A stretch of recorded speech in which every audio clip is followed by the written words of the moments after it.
Uma boa noite a todos. Eu estou gravando esse vídeo para vocês porque, conforme vocês devem ter notícia, hoje eu vou estar em um congresso de Direito do Trabalho, a Jornada de Direito do Trabalho aqui da nossa Universidade Estadual de Montes Claros, auxiliando os trabalhos de organização e avaliando, inclusive, e eu não vou ter condições nesse momento de estar presente na nossa videoaula, né, na nossa aula remota, mas eu fiz questão de deixar aqui a minha contribuição a vocês para as discussões que vão ser conduzidas pelo professor G. Edson após esse meu momento de fala e que eu passo aqui agora a socializar com todos vocês. É uma saudação que eu faço a todos com muito carinho. Aqui em Montes Claros estamos com um ambiente chuvoso, e chuva no sertão sempre é um sinal de alegria para todos nós, né? Então, gente, nós nos propusemos a analisar na aula de hoje 3 textos, né? Olhando aqui no meu referencial, o primeiro texto do Christian Hoelscher, né? Politics and Social Violence in Development Democracy. É o primeiro texto. O segundo texto é de Caldeira e Houlston, chamado Democracy and Violence in Brazil. E o terceiro e último texto é do Henrique Desmond Arias, né? The Impacts of Differential Armed Dominance of Politics in Rio de Janeiro, né? Muito bem, vamos falar um pouquinho sobre algumas questões importantes que envolvem esses 3 textos. Vamos falar sobre violência, vamos falar um pouco sobre democracia e vamos também falar um pouco sobre governança fragmentada. Eu vou procurar aqui construir com vocês um olhar crítico sobre o Brasil contemporâneo, baseado exatamente naquilo que propõe esses 3 textos, tá? Então nós vamos fazer um mergulho analítico, provocativo, sobre a relação entre democracia, sobre violência, sobre formas contemporâneas de governança fragmentada no Brasil.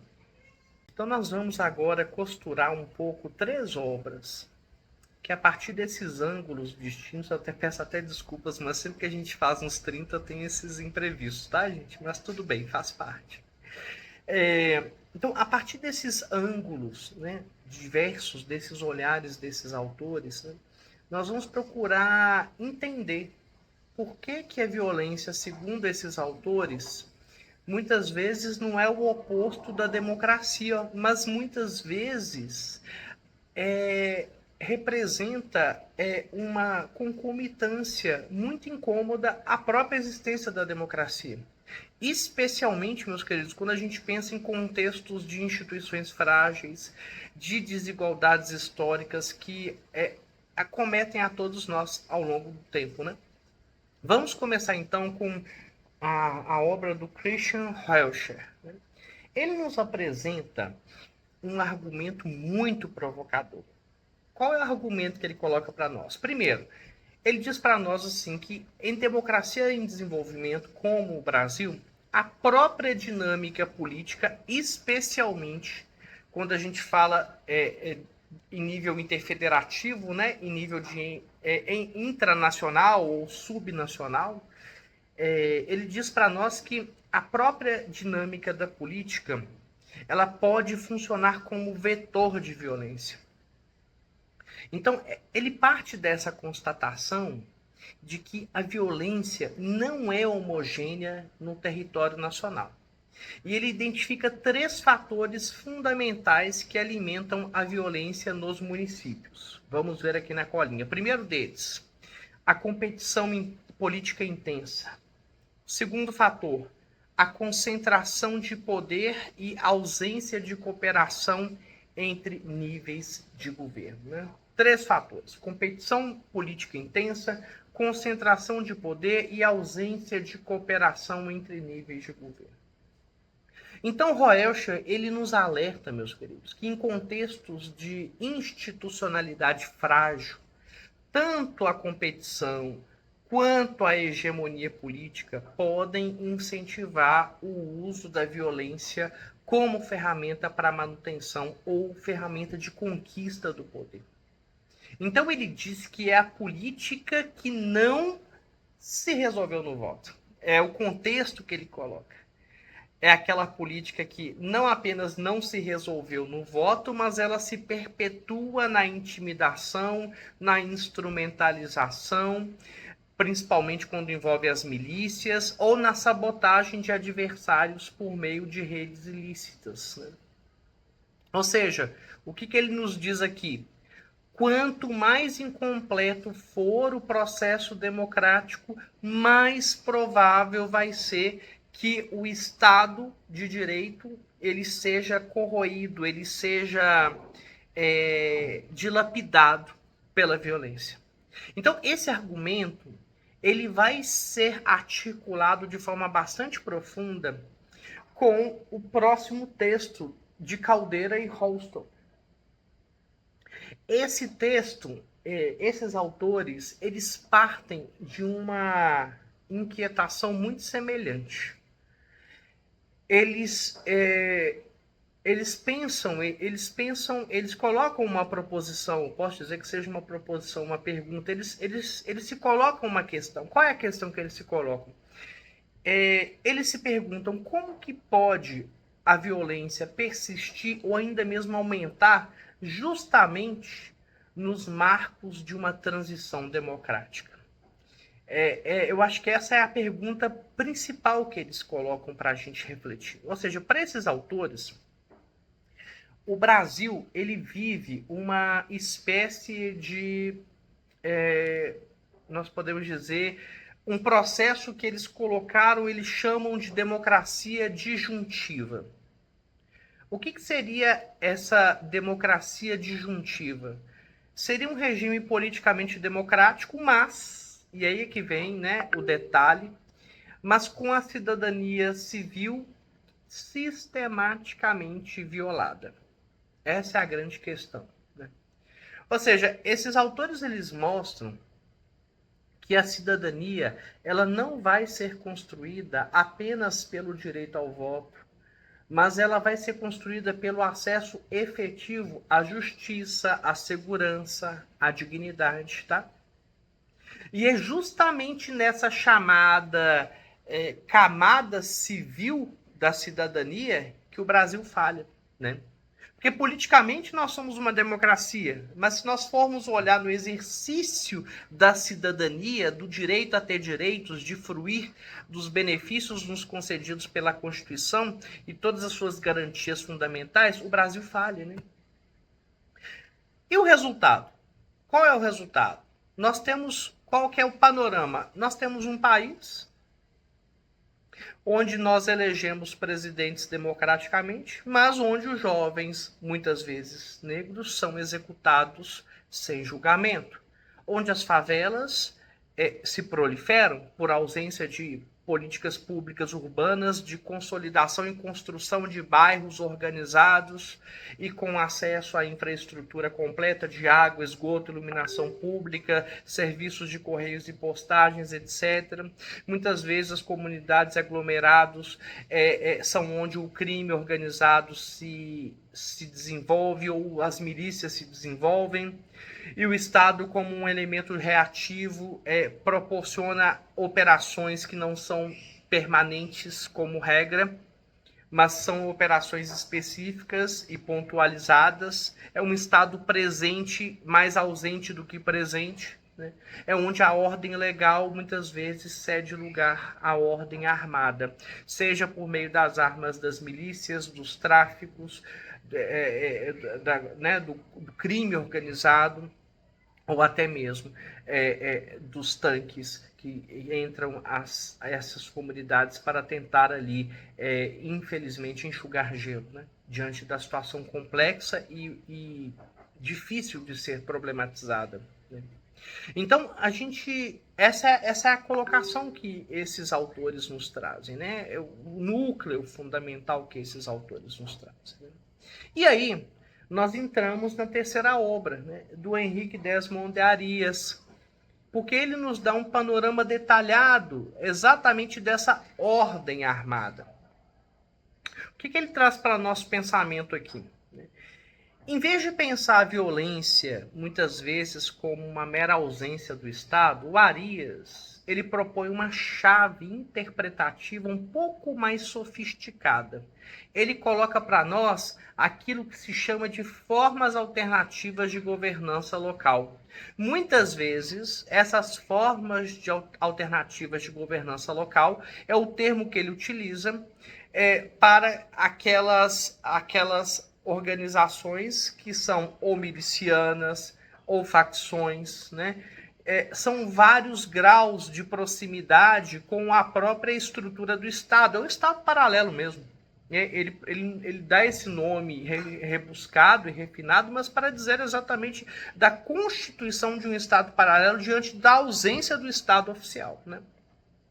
Então, se a gente compara Rocinha, Rio das Pedras, que é a comparação que ele coloca no seu estudo, o Arias ele nos mostra como que essas organizações armadas mantêm relações bastante ambíguas com o próprio Estado.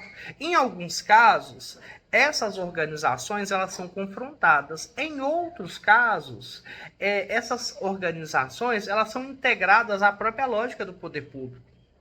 Então, em bairros dominados, por exemplo, por milícias, o controle social ele tende a ser mais eficiente naquela realidade, diante da ausência e ineficiência do Estado. Mas à custa do quê? À custa da liberdade política e da própria democracia. Entenderam? A disjunção entre controle social e liberdade política e democracia. Né? Temos um controle muito eficiente, mas uma precarização da democracia e da liberdade política. Né? São os votos, né, o mandiocal, né, o voto de cabresto ali, muitas vezes, coordenado e cooptado. Já em outras áreas, por exemplo, aquelas áreas dominadas por facções, existe uma maior rotatividade no território, né, no domínio desse território. A gente sabe que as facções elas vivem entrando em conflito umas com as outras e se revezando ali, né? Então isso gera o quê? Uma maior insegurança. Mas também proporciona algumas possibilidades pontuais de alguma mobilização cívica por parte dos seus habitantes, mas é muito frágil isso. São mobilizações muito frágeis. O que une, então, meus queridos, essas três abordagens desses três textos que nós estamos aqui a problematizar e a refletir? O que une essas três abordagens? Primeiro, é a percepção de que a violência não é um fenômeno exterior, externo, alienígena à própria democracia brasileira. Essa é uma primeira constatação. Né? É uma primeira constatação. Mas é uma constatação fundamental, que decorre dessa análise desses textos. Né? Mas, então, se não é a violência um fenômeno externo, é um fenômeno que é parte constitutiva, é parte integrante de como que a democracia brasileira ela se manifesta nesses contextos de desigualdade estrutural, de racialização da pobreza, da institucionalidade precária, né, da ausência do Estado, dos serviços públicos, dos aparelhos públicos que deveriam estar aí a serviço do cidadão. Então a democracia, quando ela está desconectada da justiça social, da cidadania substantiva, ou seja, a cidadania material, né, gente, aquela efetivamente vivida, né? Essa democracia ela não vai impedir a violência. Muitas vezes ela vai apenas administrar, vai negociar ou vai terceirizar a violência para grupos paralelos, como milícias, como grupos do tráfico, etc. Então, para nós, no campo das ciências policiais, é muito importante essa reflexão. Qual é a reflexão que a gente propõe aqui? É que enfrentar a violência requer muito mais do que apenas reformas policiais. E eu já falava isso na aula passada. É uma questão sistêmica, estrutural, que envolve políticas públicas, envolve os poderes executivo, legislativo, judiciário, envolve uma ação muito mais ampla da federação, dos entes federativos da República e não apenas empurrar tudo isso para meras reformas policiais.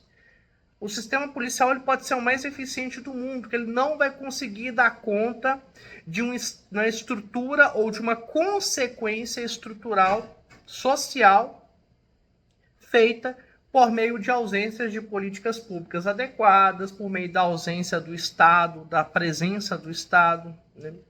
Ou seja, nós temos que repensar as próprias estruturas de governança. Nós temos que buscar romper com essa naturalização da exclusão de territórios inteiros do Pacto Democrático. Nós temos que enxergar que não é normal que regiões inteiras sejam governadas pelo tráfico, pelas milícias. Nós temos que confrontar essa associação entre política, crime, desigualdade que ainda marca tantas comunidades e realidades brasileiras, né? Então, são questões muito complexas e são questões que não dizem respeito apenas às ciências policiais, mas o nosso olhar é importante que por meio da nossa crítica a gente diz e diga em claro e bom tom, nós temos que fazer a nossa parte, mas nós não estamos sós, né? É uma corrente, é um elo que depende da atuação de outras instituições públicas, né, de outras políticas públicas e não apenas das forças e do aparato policial. Então eu convido vocês, a partir de agora, com o professor Gerson, a refletirem, a debaterem, né, esses textos bem escritos, com uma densidade acadêmica muito interessante, né? E aí essas obras elas representam para nós, né, não apenas diagnósticos, mas verdadeiros convites que nos fazem para um pensamento que vai convergir para uma ação transformadora. Mas nós temos que nos conscientizar disso, né? Ok, meus queridos? Muito obrigado pela oportunidade de poder brevemente refletir sobre esses núcleos principais que cada um desses autores, né, alguns coautores aí, puderam contribuir para a problematização e leitura desses textos. Um forte abraço para vocês e excelente discussão, excelente aula. Uma boa noite.